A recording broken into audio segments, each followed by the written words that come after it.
Today, we're diving into the invisible architecture of your reality.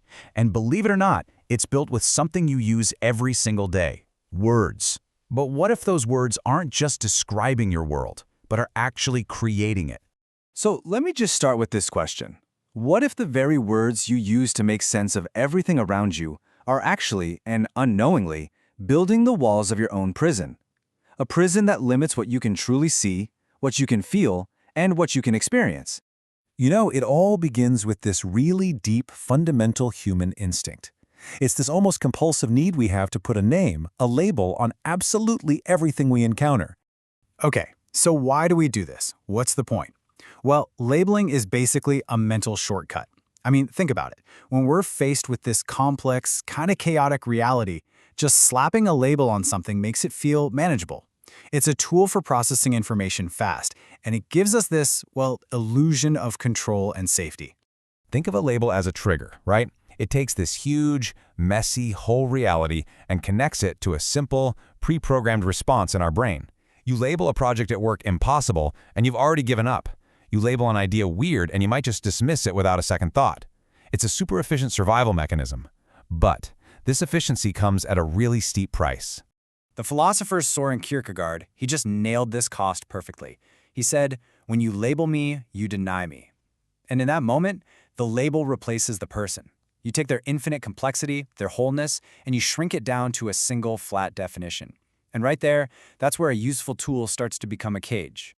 And this brings us right to the prison of labels, and this fascinating idea that the language we use doesn't just describe our reality, it can actually dictate it.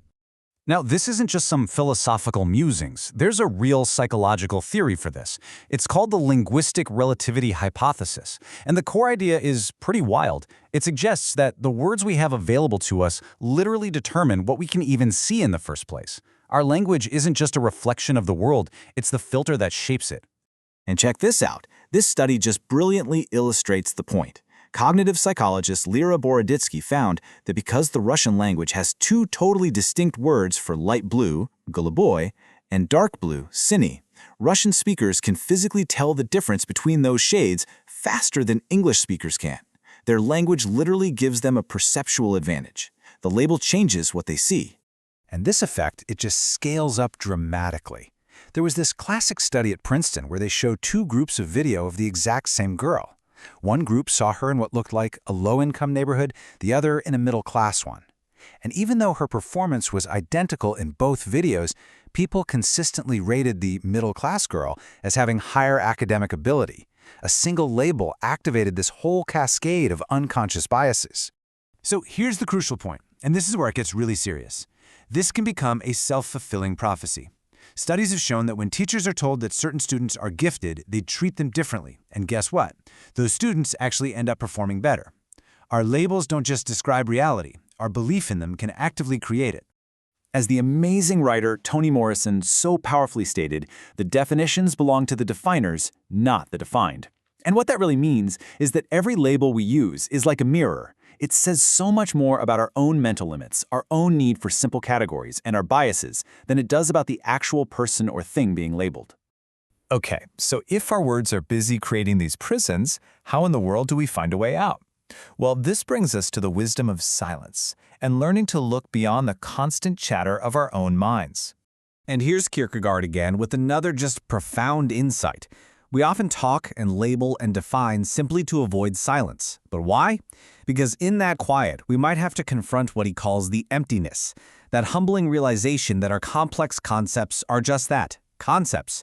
They're not the rich, living truth of what is. The spiritual teacher Eckhart Tolle, he calls this the screen of thought. When we're totally identified with our mind, we're not actually experiencing the world. We're experiencing our judgments and our labels about the world. And this screen, it creates this powerful illusion of separation, between you and me, between us and nature. The way through this is to quiet that inner voice. And what's amazing is that research suggests that when we reduce our inner self-talk, that constant stream of interpretation and judgment, we can actually start to experience the world more directly, as an undifferentiated unity. We can start to feel the connection that our labels were hiding from us. This leads us to a whole new way of seeing the world, one that doesn't rely on these rigid, opposing labels. Let's talk about the dance of opposites. So our minds naturally operate in duality. We see things as either good or bad, right or wrong, light or dark. It's a world of conflict. But a non-dual perspective sees these opposites not as enemies, but as inseparable and complementary parts of one single thing. I mean, you can't even know what light is without dark, or what up is without down. They define each other. And the yin-yang symbol is just the perfect picture of this. Yin, the shaded side, and yang, the light side, they aren't fighting. They flow into one another, they define each other, and each one actually contains the seed of the other. It's a model of a dynamic, harmonious wholeness, not some static opposition.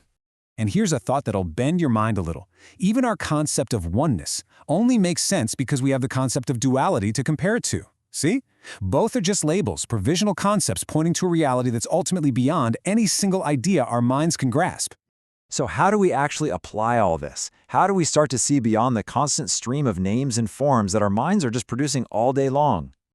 Well, a lot of spiritual traditions point to this. Enlightenment isn't about gaining some kind of superhuman power. It's really, as Eckhart Tolle puts it, it's simply finding your true nature beyond the temporary labels of name and form. It's about remembering the wholeness that was already there before your mind started chopping everything up. So here's a simple path. First, just notice it. That's it. Pay attention to how quickly your mind labels people, situations, even yourself. Second, practice quieting that voice. You don't have to fight it, just let the thoughts pass without grabbing onto them. And third, try to experience things directly, with your senses, before the label rushes in. Bruce Lee gave us the perfect metaphor for this. Our words, our labels, they're just a finger pointing at the moon. They're useful for getting our attention in the right direction, but they are not the moon itself. And if we get obsessed with analyzing the finger, we miss all the heavenly glory. The point isn't to get rid of words, but to remember to look where they're pointing. And that leaves us with one final and really crucial question. If you strip away all the labels other people have given you and all the labels you've given yourself, your job, your roles, your personality traits, what's left? If you are not your labels, then who are you?